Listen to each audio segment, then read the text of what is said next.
What's going on? What's going on? Give me 1 second.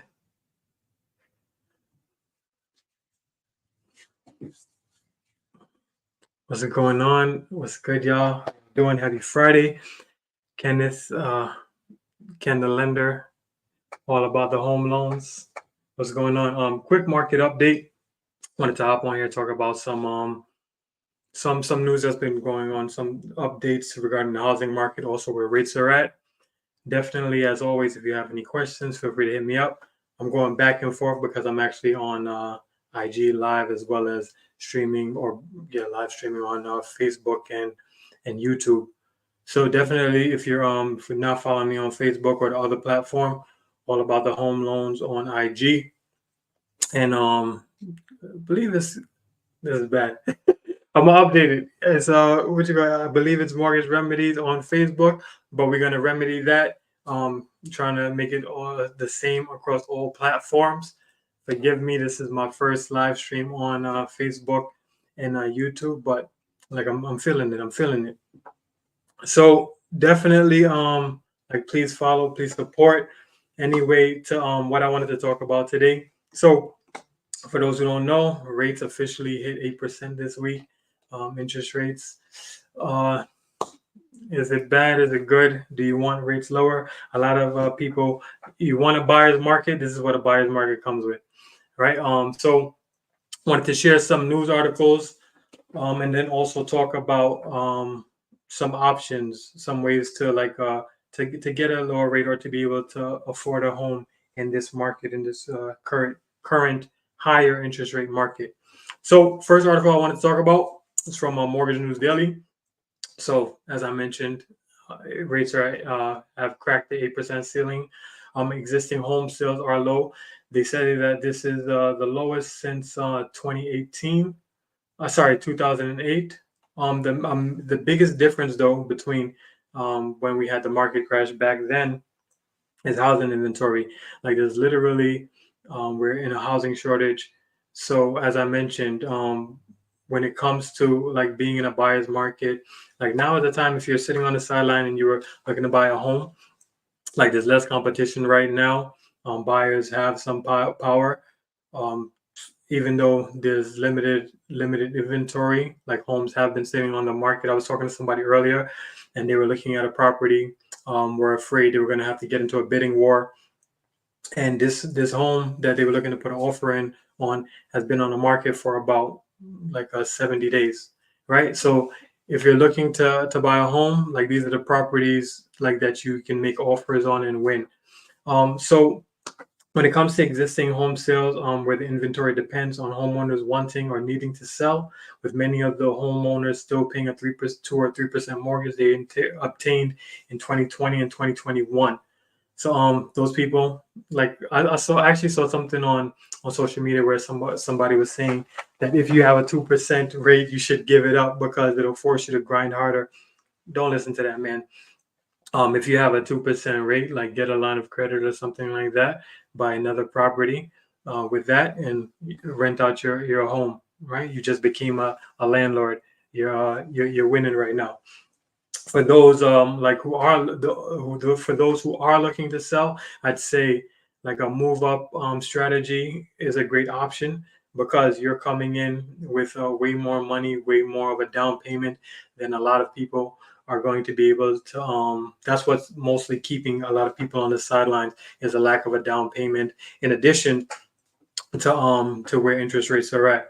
So another article like this one is from Redfin. It was saying how much home buyers must earn, like 115,000 to afford a typical U.S. home, and that's 40,000 more than the typical American household earns. So not an individual, like a household. That's according to this Redfin article.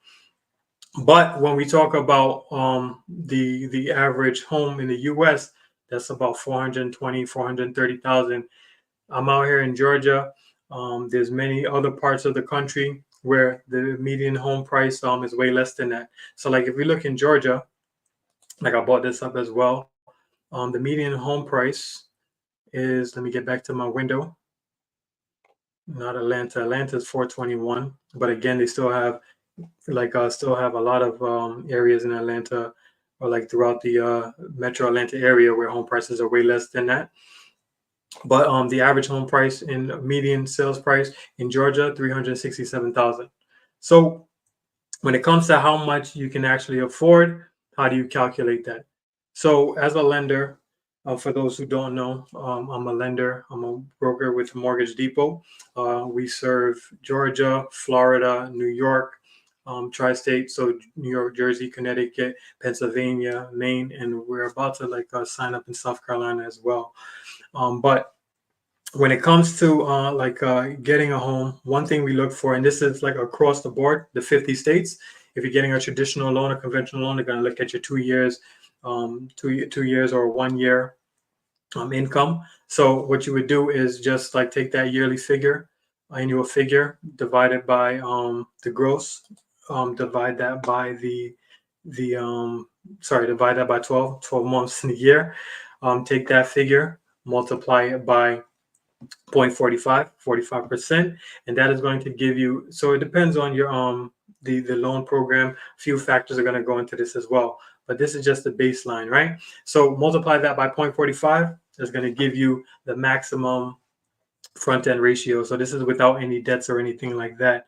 If you're looking at say like an FHA loan, you would multiply that same like monthly figure by 0.55 or 55%, and that'll let you know how much you can qualify with those debts and everything. But you still want to talk to a lender, because just because that is the minimum qualification does not mean that's what you would qualify for. Different lenders, like there might be something showing on your credit that you have to get fixed. You might have to go through the manual underwriting process. So there's a lot of different things that go into it, but that is the baseline of like where your debt to income would need to be in order to qualify, say, for a conventional loan, and this is the maximum. So articles like this, a lot of times people say you shouldn't go above the 20, 26, 35% debt to income, because they don't want you, and I don't want you to be house poor either, like having all of your money going out. So we don't when we're looking at like qualifying you for a home, we're not taking into account like childcare. We're not taking into account like living expenses outside of the mortgage, the taxes, insurance, and all of that. We're not taking into account car insurance, subscriptions, family trips, family vacations, groceries. None of that. Like we're not looking at all of that. We're looking at the things that the debts that show up on your credit report. So that's something to keep in mind.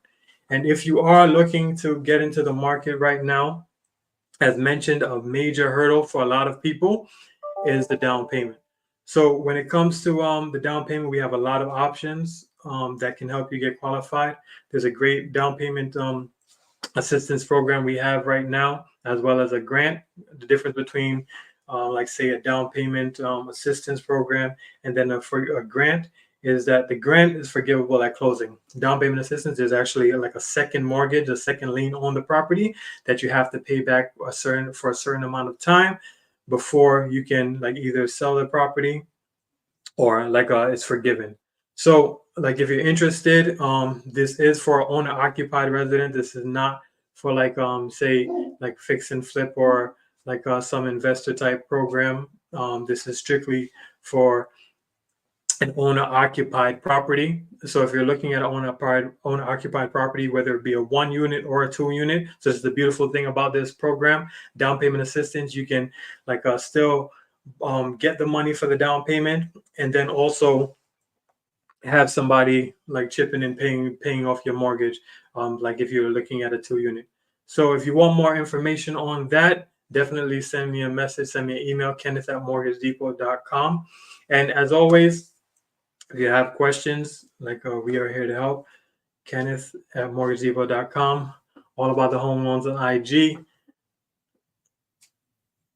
my Facebook, and my YouTube people. I'm gonna correct this. I'm gonna correct it. But Kenneth Francis on all platforms. All right, I'll talk to y'all later. Have a good weekend.